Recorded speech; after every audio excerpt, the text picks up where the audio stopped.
Do you want a pet, but you're not sure you're ready? There's a good option you can explore: fostering a pet.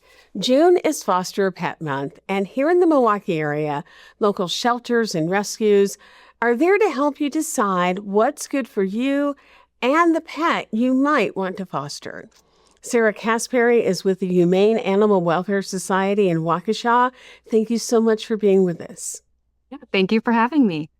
Help us understand what is involved when you decide that you might want to foster a pet. Yeah, so the first step is filling out an application. Ours is online, and that's typical for a lot of rescues and shelters nearby. And then you also just need to be able to provide them the typical day-to-day care and give them that landing spot to get them ready for adoption. Is there a certain commitment or expectation when you're fostering a pet? I mean, Yeah. you have to provide a safe place for them, but are there other expectations? Yeah, so the biggest expectation is just communication. So if me or Jess, one of my counterparts here, reaches out, we would like a response within about a day or so, whether it be phone or email. But that also goes for us. So we always try to reply as quickly as possible too. But we provide all of the food, the medications, and anything that we possibly can to make it easier. Once I fill out the application and decide I want to give this a try, how quickly can I hear back from you all that a pet might be available? And do I get to choose between a cat and a dog? Yeah, so you definitely get to choose. All of our applications are separated out by species.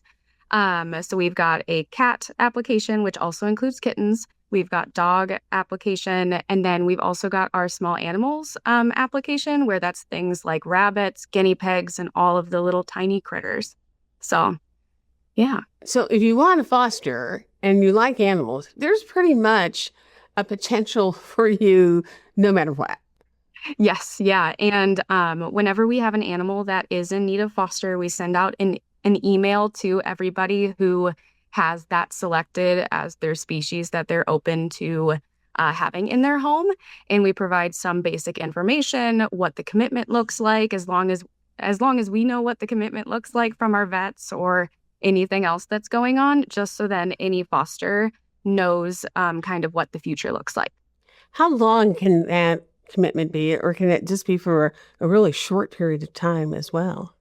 Yeah, so we usually try to have them, the animals in the home for around 2 weeks or so, just to allow them to actually be able to relax in a home. But sometimes there's medical cases that are ongoing that do require a longer commitment. Or if we have an animal that is available for adoption but isn't doing super great in the shelter, sometimes we have them in their foster homes until they're adopted.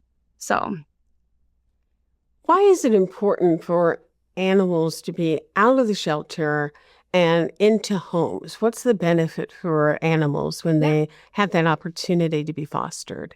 Yeah. So, as much as we try to make it not be, the shelter environment is stressful for any animal. And so, going into a foster home allows them to relax and not feel as stressed as they would, and like hearing the dogs barking and all of that. And it also gives us information on how the animal is in a home. So we get some information like good with kids, good with cats, as well as like really good at going potty outside, and all sorts of small things that adopters do appreciate when they're coming in and trying to find their forever animal. And I would imagine it really helps them with socialization as Yes. well. Yes. They get to Yes, it they get to see does. what it's like to be part of a family unit with Yeah. either kids or other pets, or if hmm it's just with the humans. Yeah. Yeah. Or even like how they do living in an apartment or living in a house or a condo. So we really get to kind of know exactly what environment they would thrive in. What do the humans get out of this? What do you hear people tell you Yeah, is the so reason that they foster? yeah, a lot of them, they do it because it's just so rewarding. It's always so nice being able to open your home to an animal, see them go through everything that they need to be able to be ready for adoption, and even potentially meet the future adopters and really see everything from the beginning all the way to adoption. Um, I I personally have taken kittens and things, and a lot of our staff members here also take home foster animals.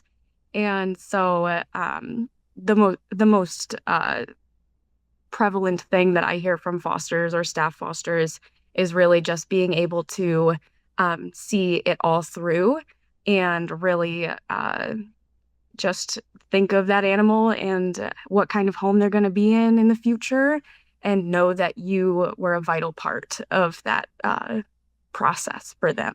It's also got to be rewarding to see an animal that may have been very timid or shy Mhm. really come into Yeah. their own personality when they're out of the Yes. shelter.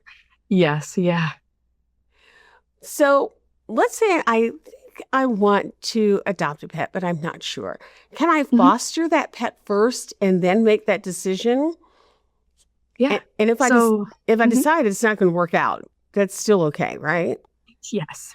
Yeah. So we have a program called Foster to Adopt.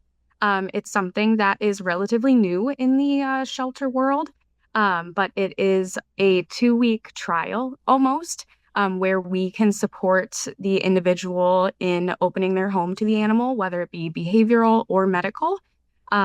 We have a behavior team here that assists directly, and me and Jess, the other foster care coordinator, we call, check in, see how things are going, see if there's anything that's going on that we can support you through. And if it ends up not being a good fit, that is a-okay. The animal can come back, and all we do is just ask for a little bit of information as to why, and if there's anything that the person wants future adopters to know about, or if they have any cute pictures or something that they'd like to have in their profile. And right now, we primarily offer it for dogs, and some cats if they've been here for long enough. And it is for any dog that either isn't doing super great here, or we're seeing some signs of them not doing well, or dogs that have been here for a little bit longer than others. Sarah, thanks so much for being with us today and telling Yeah, of us course. about this option of where you can help a pet, not Yeah. necessarily have to adopt it. Adopt it. Hmm. And for more information on fostering a pet, you can visit the Humane Animal Welfare Society's website, which is below. Thanks again, Sarah. Thank you. My 24 and CW18 are proud to be part of a special celebration on July 4th as we celebrate America's 250th anniversary. We are partnering with Stars and Stripes Honor Flight to air a special Flight of Champions documentary.